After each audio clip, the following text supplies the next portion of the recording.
Hello दोस्तों, previous video में हमने मार्केट का पूरा एनालिसिस करके देखा। हमने देखा कि कौन सा ऐसा स्टॉक है जो टॉप गेनर रहे, टॉप लूजर रहे। अगर आपने वो वीडियो नहीं देखा है तो आप डिस्क्रिप्शन में जाकर के वो देख लीजिए, ठीक है। तो चलिए हम बात करते हैं कि ऐसे कौन से टॉप न्यूज या फिर स्टॉक रहे जो आज मार्केट में पूरा छाए रहे, ठीक है। तो एक एक करके 10 न्यूज को या स्टॉक्स के बारे में देखते हैं। तो जो सबसे पहला स्टॉक्स की बात करेंगे जो न्यूज में छाया रहा वो है बीपीसीएल। इसका जो एक साल का हाई टच किया है इसने, 11% से इसने उछाल मारा है आज के आज, ठीक है। तो देखिए ये जो है न्यूज में छाया रहा। इसने एक साल में करीब जो है वो 35% का ये चढ़ा है एक साल में। और इसके पीछे जो रीजन निकल के आ रहा है वो कल का जो बजट अनाउंस हुआ उसमें सरकार ने कहा कि वो ऑयल कंपनियों को सपोर्ट करेगी और उसके लिए उसने बजट एलोकेशन दिया, जिसकी वजह से ये जो है प्राइस जो है वो 11% से उछल गया इसका, ठीक है। अब दूसरे न्यूज की बात करते हैं। तो दूसरा जो न्यूज निकल के आ रहा है वो है एसजेवीएन यानी कि सतलुज जल विद्युत निगम से, जो कि गवर्नमेंट गुजरात सरकार की तरफ से इसको 640 मेगावाट का जो प्रोजेक्ट मिला है, जिसकी वजह से इसका जो शेयर है वो 15% से इसका शेयर भागा है, ठीक है। और इसने एक साल का जो है वो हाई टच कर लिया, ठीक है। अगर हम बात करते हैं इसके एसजेवीएन के डायरेक्टर की, ठीक है, तो डायरेक्टर का नाम है गीता कपूर, ठीक है। जो कह रही है कि ये 9 फरवरी को मीटिंग के थ्रू डिसाइड करेगी कि डिविडेंड कितना देना है, इंटरिम डिविडेंड की बात करेगी, ठीक है। तीसरे न्यूज की बात करते हैं। तो तीसरा न्यूज जो निकल के आ रहा है वो महिंद्रा हॉलीडेज की तरफ से निकल के आ रहा है। उसका जो क्वार्टर 3 का रिजल्ट था वो जंप कर गया है। क्यों जंप कर गया भाई? तो कल का जो बजट आया उसमें ये अनाउंसमेंट किया गया कि हम जो टूरिज्म सेक्टर में अपना पुश करेंगे, यानी कि गवर्नमेंट टूरिज्म सेक्टर को बढ़ाने के लिए उसमें इन्वेस्ट करेगी। तो चूंकि ये महिंद्रा जो हॉलीडे है वो टूरिज्म सेक्टर की कंपनी है, तो इसका भी डायरेक्ट फायदा होगा उससे। तो इसीलिए इसका जो बजट आने के बाद इसका जो प्राइस है वो बढ़ाया है। क्वार्टर 3 का रिजल्ट भी इसका इसको सपोर्ट किया है, ठीक है। चौथा जो न्यूज निकल के आ रहा है वो एनआईआईटी की तरफ से निकल के आ रहा है, जिसका क्वार्टर 3 अनाउंस हुआ है, ठीक है।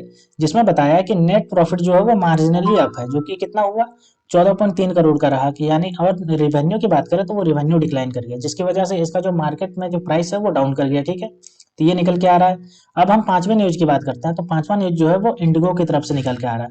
इसका क्वार्टर 3 का रिजल्ट अनाउंस हुआ है, जिसमें इसने नेट प्रॉफिट जो है वो 111% से इसका बढ़ा है। देखिए कितना बढ़ गया है। इसने जो बताया रिवेन्यू सर्ज जो हुआ है वो 30% का रिवेन्यू सर्ज हुआ है। टोटल कितना हुआ? 19,452.15 करोड़ का रिवेन्यू हुआ है, ठीक है।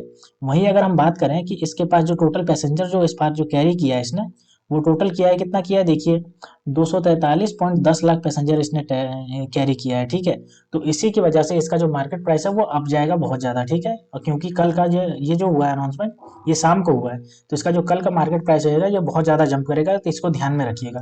अगले न्यूज की बात करें तो अगला न्यूज पेटीएम से निकल के आ रहा है, क्योंकि जो कल का न्यूज निकल के आया था कि आरबीआई जो है वो इसको बैन कर रही है पेटीएम पेमेंट बैंक को, जिसकी वजह से जितने भी इन्वेस्टर्स है सभी इसको बेचने लगे और इसका जो 20% से ही लो चल गया, ठीक है, और लोअर सर्किट को ये टच कर गया।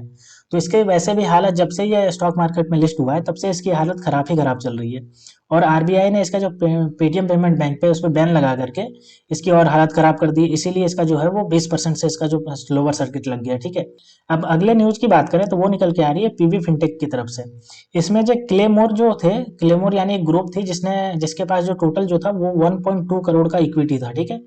उसने पॉलिसी बाजार में बेच दिया इसको, ठीक है। तो पॉलिसी बाजार में बेच दिया तो क्योंकि 1.2 करोड़ जो इक्विटी था उसको बेच दिया, जिसकी वजह से इसका जो है वो 1% इसका डाउन चला गया, क्योंकि इतना अमाउंट ऑफ शेयर बिछा है जिसकी वजह से ये डाउन चला गया, ठीक है। अब अगले न्यूज की बात करते हैं। तो अगला न्यूज हमारा जो निकल के आ रहा है वो एबोटा इंडिया की तरफ से निकल के आ रहा है, ठीक है। और क्या निकल के आ रहा है? तो 52 वीक हाई किया है। क्यों? क्योंकि क्वार्टर 3 का अर्निंग जो था वो बहुत बढ़िया इसका अर्निंग था, जिसकी वजह से इसका जो था वो क्वार्टर 3 का रिजल्ट का वजह से इसका 52 वीक हाई टच रहेगा। तो इसका भी कल जो होगा वो बहुत ज्यादा इसका ग्रोथ देखने को मिलेगा, ठीक है। तो इसको भी ध्यान में रखिएगा। अगले न्यूज की बात करें तो अगला न्यूज हमारा टीवीएस की तरफ से निकल के आ रहा है। टीवीएस की तरफ से निकल के आ रहा है कि 2% का ये सर्ज हुआ है इसके शेयर प्राइस में, ठीक है। क्यों हुआ है सर शेयर प्राइस में? तो इसका जो है वो 22% का इसका इंक्रीज हुआ है। एक्सपोर्ट जो हुआ है वो 22% का इंक्रीज हुआ है, ठीक है। जो कि टोटल यूनिट गया है उनहत्तर उनहत्तर तीन सौ 69,343 यूनिट गया है इसका। और इसी की वजह से इसका जो है वो बहुत ज्यादा इसका जो है 2% इसका बढ़ा है, ठीक है। तो ये न्यूज निकल के आ रहा है, तो इसका भी शेयर प्राइस कल के अफेक्ट करेगा, ठीक है। ये ध्यान में रखिएगा। और लास्ट न्यूज की बात करते हैं। तो लास्ट न्यूज जो है वो हुडको और एनबीसीसी है। अब इसमें जाहिर सी बात है, कल का जो बजट अनाउंस हुआ है उसी की वजह से इन दोनों का जो है प्राइस सर्ज किया है, लगभग 16% से फ्रेश हाई सर्ज किया है। और चूंकि कल जो गवर्नमेंट थी उन्होंने कहा कि वो लगभग 2 करोड़ को छत देगी और मोर 2 करोड़ लोगों को छत देगी। और चूंकि हुडको और एनबीसीसी जो है वो छत बनाने का ही काम करती है, यानी गवर्नमेंट सेक्टर की जितनी भी कंस्ट्रक्शन का काम होता है उसमें से ये भागीदारी रहती है। तो इसी का डायरेक्ट प्रॉफिट होगा और इसका प्रॉफिट होगा तो इसका शेयर प्राइस बढ़ेगा। तो इसी की वजह से इसका शेयर प्राइस बढ़ेगा। क्योंकि जो गवर्नमेंट चाह रही है वो पीएम आवास योजना के तहत 2 करोड़ लोगों को घर देगी, तो 2 करोड़ लोगों को जो घर बनेगा उसका सीधा प्रॉफिट इन्हीं दोनों को होगा। इसीलिए इनका शेयर प्राइस जो होगा वो 16% बढ़ गया। और ये कल भी आपको देखने को मिलेगा, इसका शेयर प्राइस में कल भी बढ़ोतरी देखने को मिलेगी। तो दोस्तों ये थे आज के मार्केट के 10 न्यूज जिनका आज इफेक्ट हुआ मार्केट में, और जो शाम को आए हैं रिजल्ट उनका कल मार्केट पे इफेक्ट दिखेगा। ठीक है, तो आप इन सब न्यूज को ध्यान में रखिएगा, जिसकी वजह से कल का जो मार्केट होगा उसमें डायरेक्टली अफेक्ट करेगा इनका न्यूज। तो दोस्तों ऐसी ही वीडियो देखने के लिए आप मेरे चैनल को सब्सक्राइब कर लीजिए। तो मिलते हैं दोस्तों नेक्स्ट वीडियो में, तब तक के लिए स्टे ट्यून्ड। Thank you.